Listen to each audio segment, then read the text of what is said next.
Hello, good afternoon students. आज से हम अपने सिलेबस को स्टार्ट करेंगे। पहले मैंने एक दो वीडियो डाले थे जिसमें आपने सिलेबस को डिस्कस किया था, 12th क्लास के सिलेबस को, जो कि एनसीईआरटी वाला है। और आज हम उसको जो है स्टार्ट करेंगे। और उसमें हम सबसे पहले जो है सेकंड जो आपकी बुक है, जो ऑर्गेनिक केमिस्ट्री है, ऑर्गेनिक केमिस्ट्री का जो फर्स्ट चैप्टर है, वैसे बुक का ये चैप्टर नंबर 10 है, बट ऑर्गेनिक केमिस्ट्री का फर्स्ट चैप्टर है, जो कि है हेलो एल्केन हेलो एरीन। ठीक है, halo alkane and hello arene. तो हम इस चैप्टर को स्टार्ट करेंगे।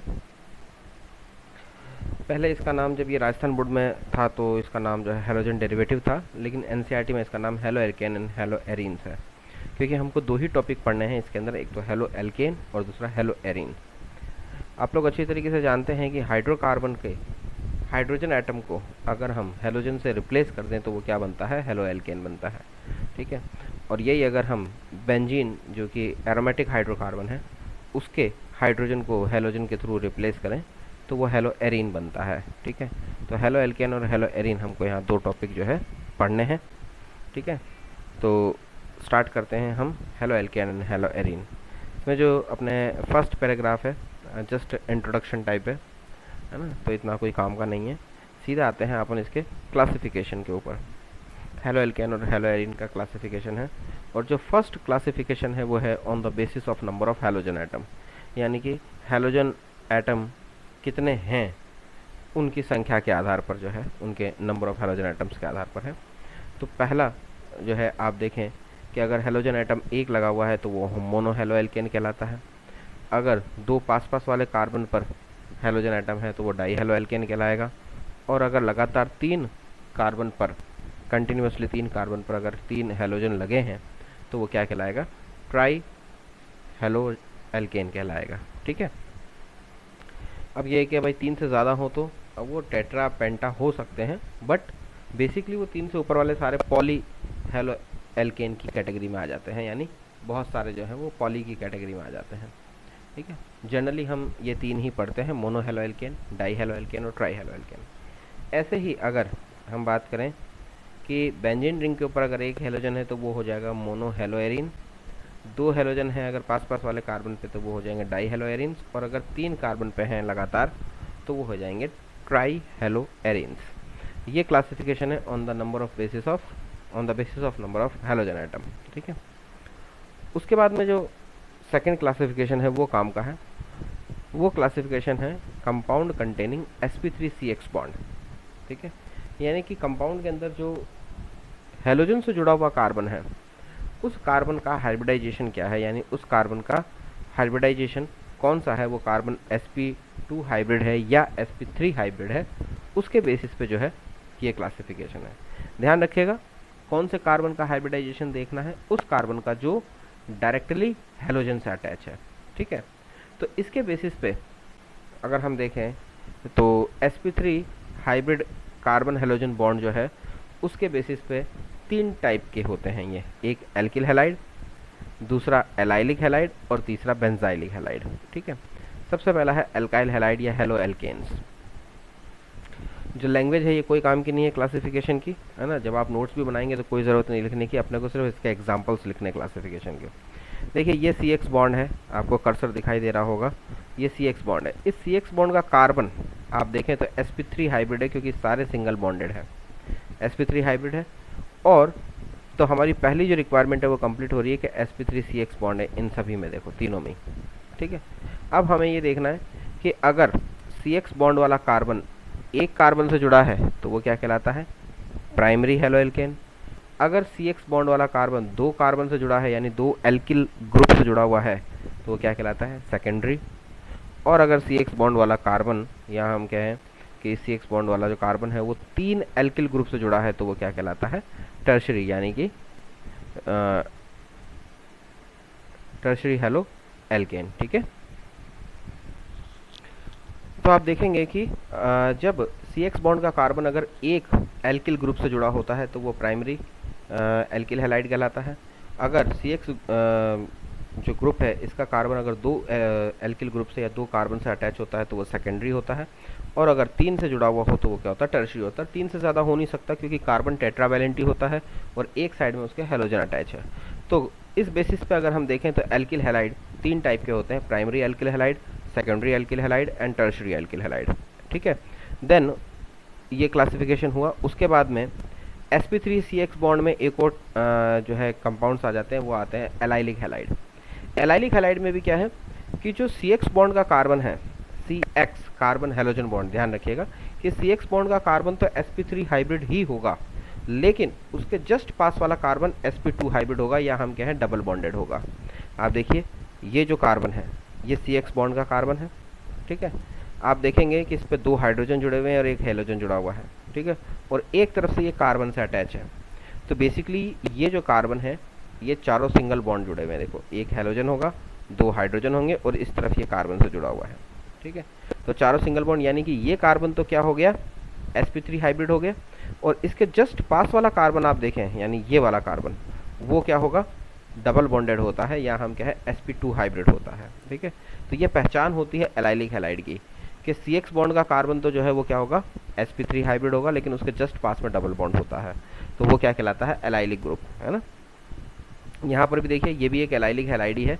ये देखिए ये जो कार्बन है ये तो sp3 हाइब्रिड है, हेलोजन जुड़ा हुआ है, इधर कार्बन से जुड़ा है, इधर कार्बन से जुड़ा है, और इस कार्बन के पास एक हाइड्रोजन भी है, और उसके जस्ट पास वाला कार्बन जो है वो क्या है, डबल बॉन्डेड है, तो ये एलाइलिक ग्रुप है। इसी तरीके से बेंजाइलिक हैलाइड क्या होता है, देखिए बेंजीन रिंग आप सभी जानते हैं क्या होती है। बेंजीन रिंग के ऊपर अगर CH2 ग्रुप अटैच है तो वो क्या कहलाता है, बेंजाइलिक ग्रुप कहलाता है। ठीक है, और उस CH2 से हेलोजन जुड़ा हुआ है तो वो क्या हो जाएगा, बेंजाइलिक हैलाइड हो जाता है। ठीक है, इसी में जो है सेकंड जो आता है वो आता है sp2 हाइब्रिड CX बॉन्ड। ठीक है, sp2 हाइब्रिड CX बॉन्ड जो है वो 2 टाइप के होते हैं, या इसमें क्लासिफिकेशन जो है वो 2 टाइप का है। एक होता है विनाइलिक हैलाइड और एक होता है एराइल हैलाइड। विनाइलिक हैलाइड में क्या है कि जो CX बॉन्ड का कार्बन है वो खुद sp2 हाइब्रिड होता है, यानी कि डबल बॉन्डेड होगा। ये देखिए CX बॉन्ड, ये हेलोजन है और ये कार्बन है, और ये डायरेक्टली अटैच है इससे। ठीक है, तो ये CX बॉन्ड का कार्बन जो है वो क्या है, sp2 हाइब्रिड है, ये क्या है, विनाइलिक हैलाइड है। चाहे ये एग्जांपल देखें चाहे ये देखें। और एराइल हैलाइड तो आप जानते ही हैं कि बेंजीन रिंग के ऊपर अगर हेलोजन डायरेक्टली अटैच होता है तो वो एराइल हैलाइड में काउंट होता है। ठीक है, देन उसके बाद में आता है नॉमेनक्लेचर, यानी कि जो नेमिंग है। ठीक है, देखिए नेमिंग हम 2 तरीके से करते हैं हेलोजन कंपाउंड्स की। एक होता है कॉमन नेम और एक होता है IUPAC नेम। आप जानते हैं कॉमन नेम में हमेशा क्या होता है, हेलोजन को हम जो है हैलाइड की फॉर्म में लिखते हैं। ठीक है, जैसे क्लोरीन को क्लोराइड की फॉर्म में, ब्रोमीन को ब्रोमाइड, आयोडीन को आयोडाइड, और ये पीछे लिखा जाता है, उससे पहले जो कार्बन चेन है उसका नाम लिखा जाता है।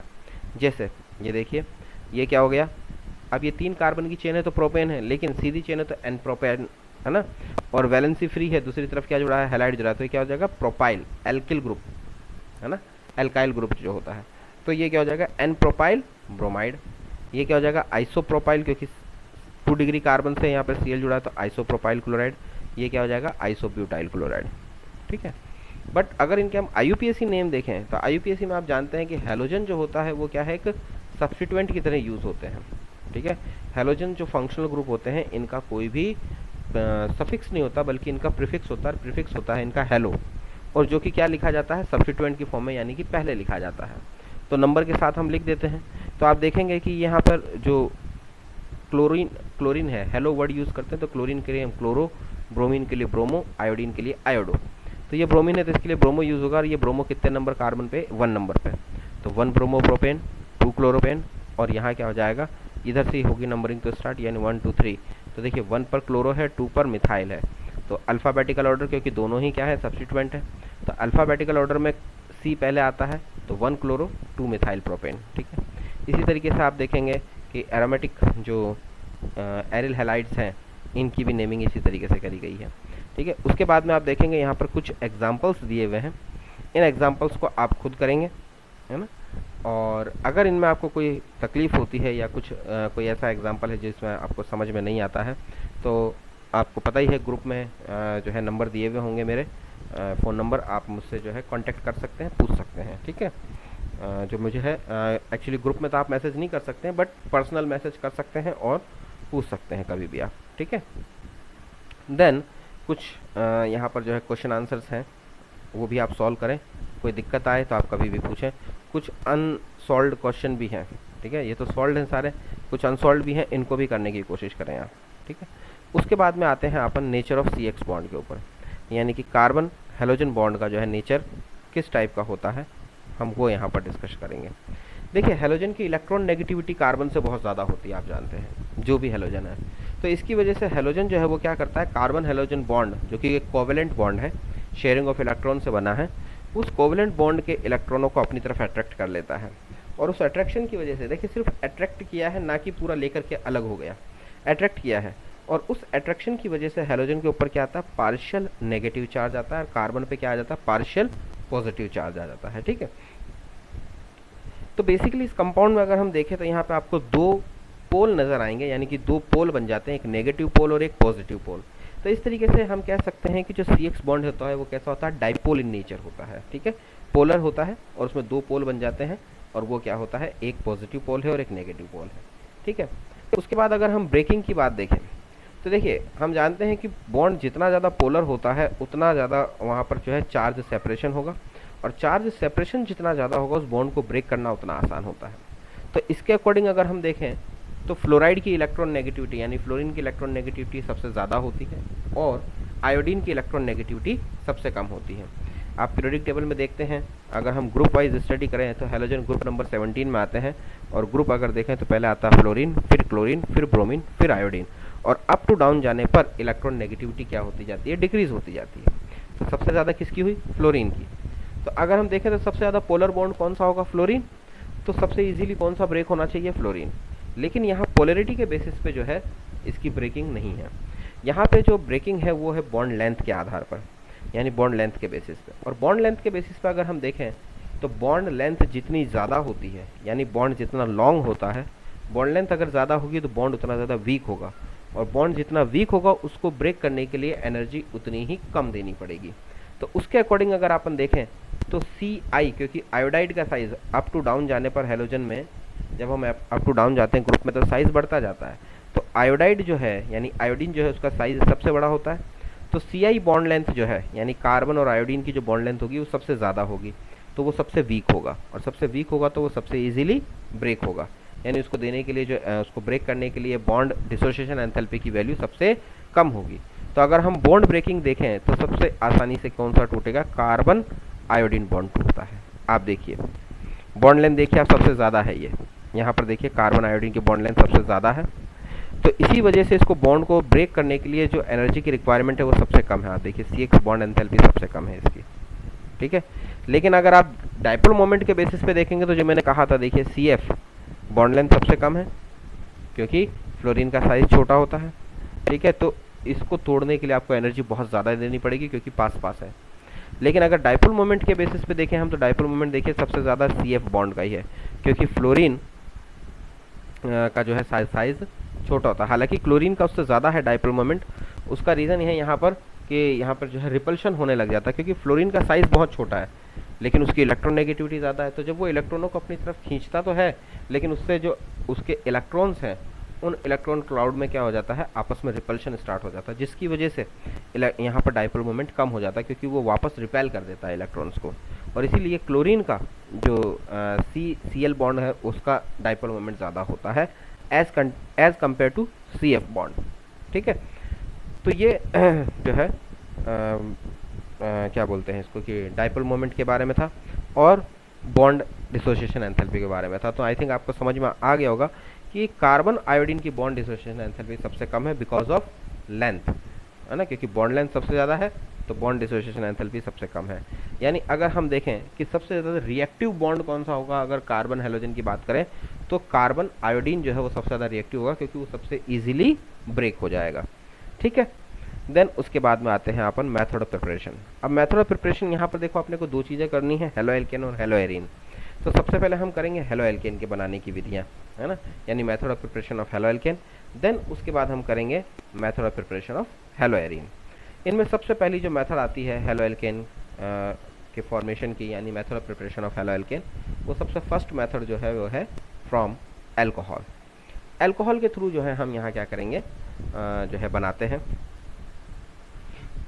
Alkyl halide. ठीक है, तो ये क्या है, एक सब्स्टिट्यूशन रिएक्शन है, क्योंकि हेलोजन का जो सॉरी एल्किल जो अल्कोहल का OH ग्रुप है वो सब्स्टिट्यूट होता है हेलोजन के थ्रू, यानी OH ग्रुप को हटा करके कौन आ जाएगा उसकी जगह पर, हेलोजन आ जाएगा। तो ये एक सब्स्टिट्यूशन रिएक्शन है। ठीक है, देखिए यहाँ पर आपको रिएक्शन दिख रही होगी, यहाँ वाटरमार्क ज़रूर है लेकिन फिर आपके पास बुक्स भी होंगे, आप उसमें देख सकते हैं कि ROH, इसकी रिएक्शन जब हम HCl के साथ में कराते हैं यानी हेलोजन एसिड के साथ, in the presence of dry ZnCl2। ठीक है, ड्राई ZnCl2 के प्रेजेंस में कराते हैं तो RCl यानी एल्किल हैलाइड बनता है, वाटर मॉलिक्यूल बनता है। ये जो रिएक्शन होती है इसे जो है हम ये ल्यूकास रिएजेंट कहलाता है, ZnCl2 in the presence of HCl। ये ध्यान रखिएगा, इसमें थ्योरी अगर आप पढ़ेंगे तो थ्योरी के अंदर लिखा हुआ भी है। ठीक है, कि जो ZnCl2 है वो HCl की प्रेजेंस में, हाइड्रोक्लोरिक एसिड की प्रेजेंस में क्या कहलाता है, ल्यूकास रिएजेंट कहलाता है। ठीक है, ऐसे ही हम रिएजेंट चेंज कर सकते हैं। देखिए सबस्ट्रेट वही है अल्कोहल, अगर आप देखेंगे इन सब के अंदर सबस्ट्रेट अल्कोहल ही है, बस रिएजेंट चेंज हुए हैं। कि पहले हमने अल्कोहल की रिएक्शन कराई HCl से in the presence of Lucas reagent, तो भी क्या बन रहा है, एल्किल क्लोराइड। उसके बाद आप देखिए अल्कोहल की रिएक्शन करा रहे हैं हम सोडियम ब्रोमाइड विद H2SO4, है ना, यानी हम कह सकते हैं concentrate halogen acid. Concentrate halogen acid के साथ में जब कराते हैं तब भी क्या बनता है, वही RBr, और बाई प्रोडक्ट बनते हैं NaHSO4 प्लस H2। ठीक है, यही हम अल्कोहल की रिएक्शन करा सकते हैं PX3 से, यानी फास्फोरस ट्राई हैलाइड के साथ में, तो भी हमको क्या मिलेगा, एल्किल हैलाइड मिलता है और साथ में H3PO3। ठीक है, फास्फोरिक एसिड मिल जाएगा। अगर हम अल्कोहल की रिएक्शन PCl5 के साथ में कराते हैं यानी फास्फोरस पेंटाक्लोराइड के साथ, तो भी हमको क्या मिलेगा, एल्किल क्लोराइड मिलेगा और POCl3 और HCl मिल जाएगा। ठीक है, यही रिएक्शन बेसिकली जब हम हेलोजन की फॉर्म में आयोडीन या ब्रोमीन लेते हैं यानी I2 या Br2 लेते हैं, तो हम डायरेक्ट PX3 से नहीं कराते, बल्कि हम क्या करते हैं, रॉ मटेरियल की फॉर्म में रेड फास्फोरस और डाई हेलोजन डालते हैं यानी डाई हैलाइड डालते हैं, यानी रेड फास्फोरस और X2। तो ये जो रेड फास्फोरस और X2 है ये आपस में रिएक्शन करके PX3 ही बनाते हैं, और वो PX3 क्या करता है, अल्कोहल के साथ रिएक्ट करता है, जो कि यहाँ रिएक्शन दी हुई है। लेकिन डायरेक्टली यूज़ नहीं कर सकते हम PX3, क्योंकि वो अनस्टेबल होता है in the form of bromine and iodine. ठीक है, तो अल्कोहल की रिएक्शन के लिए हम क्या करते हैं, रेड फास्फोरस और X2 लेते हैं। ये रेड फास्फोरस और X2 जो है ये मिल करके क्या बनाएंगे, PX3, और वो PX3 अल्कोहल के साथ में रिएक्शन करके RH दे देगा। ठीक है, तो यहाँ पर हमने देखी अल्कोहल से हमने एल्किल हैलाइड बनाया due to from Lucas reagent. फिर ये जो रिएक्शन देखी ये हमने देखा कंसंट्रेट हेलोजन एसिड के थ्रू, फिर हमने देखा फास्फोरस हैलाइड के थ्रू, ये फास्फोरस हैलाइड है उनके थ्रू भी बनाया, और एक लास्ट रिएक्शन जो है वो हम देख रहे हैं थायोनिल क्लोराइड से। थायोनिल क्लोराइड से जो हम जो है एल्किल हैलाइड बनाते हैं, तो ये रिएक्शन कहलाती है डार्जन रिएक्शन यानी कि डार्जन प्रोसेस। ठीक है, मे भी इसमें नाम ना दिया हो तो आप लिख लीजिएगा, इसे डार्जन रिएक्शन कहते हैं। कि अल्कोहल की रिएक्शन हम कराते हैं थायोनिल क्लोराइड के साथ में in the presence of pyridine. यहाँ पे एरो के ऊपर पिरिडीन नहीं लिखा है, वो लिख लीजिएगा। SOCl2 होता है थायोनिल क्लोराइड, और पिरिडीन के साथ रिएक्शन कराते हैं पिरिडीन की प्रेजेंस में, तो हमको क्या मिलता है, प्योर कंपाउंड मिलता है एल्किल हैलाइड। प्योर क्यों, क्योंकि ये जो दो बाई प्रोडक्ट है SO2 और HCl, SO2 गैस है, HCl भी गैस है। SO2 गैस एस्केपेबल गैस है, निकल जाती है बाहर, और HCl जो है वो एक एसिड है, और जो हम पिरिडीन यहाँ पर यूज़ कर रहे हैं वो एक बेस है। तो पिरिडीन जो है वो HCl को क्या कर लेता है, एब्जॉर्ब कर लेता है। ठीक है, जिसकी वजह से आपको सिर्फ यहाँ पे प्योर प्रोडक्ट मिलता है एल्किल हैलाइड, और इसीलिए ये मेथड सबसे ज़्यादा इम्पोर्टेंट है, या हम कहें सबसे ज़्यादा काम का मेथड है और इंडस्ट्रियल मेथड है एल्किल हैलाइड बनाने का। ठीक है, क्योंकि यहाँ पर हमें जो है बाई प्रोडक्ट नहीं मिलते हैं, और बाई प्रोडक्ट नहीं मिलेंगे तो हमें एल्किल हैलाइड को प्योर करने का कोई भी जो है अलग से मेथड यूज़ नहीं करना पड़ता है। ठीक है, इसलिए थायोनिल क्लोराइड से जो एल्किल हैलाइड बनाते हैं ये क्या है, एक तरीके से बेस्ट मेथड है, और ध्यान रखिएगा इसका नाम है डार्जन प्रोसेस। तो अगर हम देखें अल्कोहल से एल्किल हैलाइड बनाना, तो हमने देखिए अल्कोहल से एल्किल हैलाइड बनाने में यहाँ पर 4 मेथड इस्तेमाल किए हैं। पहला ल्यूकास रिएजेंट, ये वाली reaction. Second concentrated halogen acid, ये वाली रिएक्शन। थर्ड हमने लिया है ये PX3 PCl5 या रेड फास्फोरस और X2, जिसको हम कहते हैं फास्फोरस हैलाइड से। 3 रिएक्शन है फास्फोरस हैलाइड की। और फोर्थ लिया है हमने डार्जन रिएक्शन यानी कि SOCl2 से। ठीक है, तो ये 4 मेथड हैं फ्रॉम अल्कोहल से। ये चारों एक साथ ही बताए हुए हैं, आप इस पैराग्राफ को पढ़ेंगे तो इसमें चारों ही जो है दिए हुए हैं, ठीक है, इसको हम कह रहे हैं। तो ये है अल्कोहल के थ्रू हम किस तरीके से एल्किल हैलाइड बना सकते हैं। उसके बाद में है फ्रॉम हाइड्रोकार्बन, ठीक है। तो आज हम इतना ही करेंगे, फ्रॉम हाइड्रोकार्बन जो है वो हम करेंगे अब कल। Okay, thank you.